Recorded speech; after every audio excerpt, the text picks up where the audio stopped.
पीछे वाली क्लास में पढ़ा था, त्रिभुज के गुण पढ़े थे हमने, तो उसी के अंदर एक टॉपिक और है हमारे पास, त्रिभुज की माध्यिकाएं। माध्यिकाएं से नाम से ही हमें पता चल रहा है कि माध्यिका का मतलब होता है बीच में, या मतलब किसी भी आकृति को दो भागों में बांटना, और ऐसे भागों में बांटना कि वो बराबर बराबर हो जाए। तो ये मैंने यहाँ पे त्रिभुज बनाया है, इस त्रिभुज का नाम क्या है, ए बी सी। तो ये त्रिभुज हमारा एबीसी है। तो इसका जो शीर्ष, इसमें 3 शीर्ष होते हैं। त्रिभुज में शीर्ष कितने हैं, 3, और भुजाएं भी हमारे पास 3 होती है। इसके कुल अवयव जो होते हैं, त्रिभुज के अवयव कितने होते हैं, अवयव इसके होते हैं 6, और इन 6 में 3 तो होती है हमारे पास भुजाएं, 3 भुजाएं और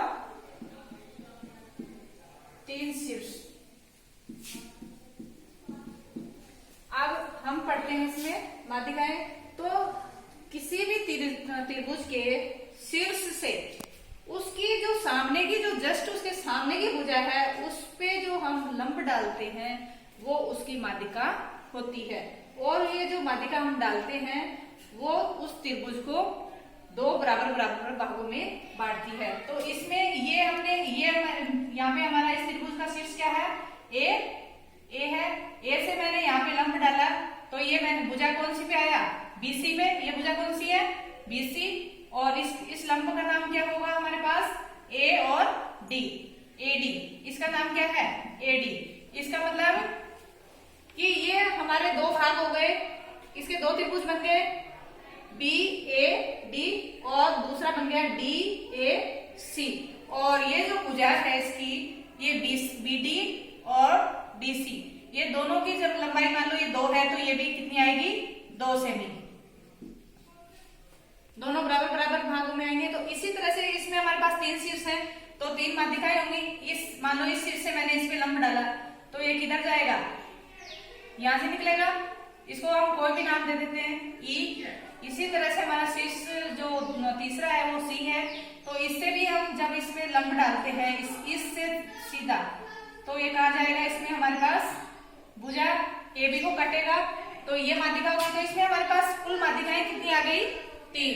तो पहली माध्यिका तो हमारे पास है एडी, दूसरी हमारे पास है बीई, और इसका नाम भी हम दे देते हैं एफ। तो तीसरी जो माध्यिका हुई हमारी सी एफ। तो इस तरह से हमारे किसी भी त्रिभुज के अंदर 3 माध्यिकाएं होती हैं, और माध्यिका का मतलब है कि ऐसा लंब जो कि दिए गए त्रिभुज को 2 बराबर बराबर भागों में बांटता है। अब हमारे पास इसके अंदर जो दूसरा टॉपिक आता है वो है त्रिभुज के शीर्ष लंब। तो शीर्ष लंब देखने के लिए हम एक त्रिभुज बनाते हैं।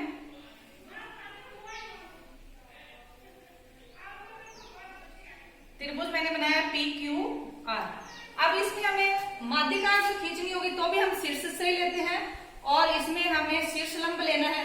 शीर्ष लंब से मतलब समझ में आ रहा है हमें कि इसकी लंबाई, त्रिभुज की लंबाई, जो त्रिभुज की लंबाई को बताता है वो इसका शीर्ष लंब होता है। तो P से जब हम शीर्ष लंब डालते हैं तो बिल्कुल सीधा सीधा जो आ रहा है वो क्या आएगा, इसका ये मान लो D है, तो इसका ये शीर्ष लंब कितना हुआ।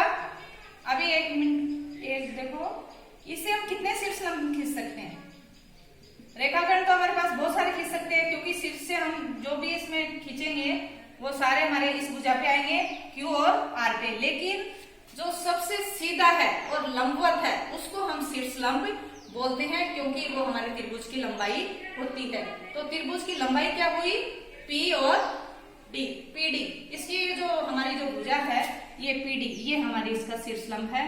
तो इसके अंदर शीर्ष लंब, अगर हम इस तरह से इस शीर्ष से इसकी लंबाई देखते हैं तो पीडी, अगर यहां से देखते हैं तो हमारे पास क्या आ जाएगी, जैसे मैंने इसको F मान लिया तो ये QF, और इसको माना, अगर मैंने इससे इस पे लंब डाला तो ये क्या हुआ, मान लो इसको E दे दिया हमने नाम, तो ER। तो इस तरह से हमारे त्रिभुज के अंदर भी 3 शीर्ष होते हैं, शीर्ष लंब होते हैं, और माध्यिकाएं भी हमारे 3 होती है। माध्यिका की ये विशेषता है कि वो किसी भी त्रिभुज को 2 भागों में बांटती है। शीर्ष लंब में जरूरी नहीं कि वो 2 भागों में ही बांटे, वो सिर्फ उसकी लंबाई को दिखाता है। धन्यवाद।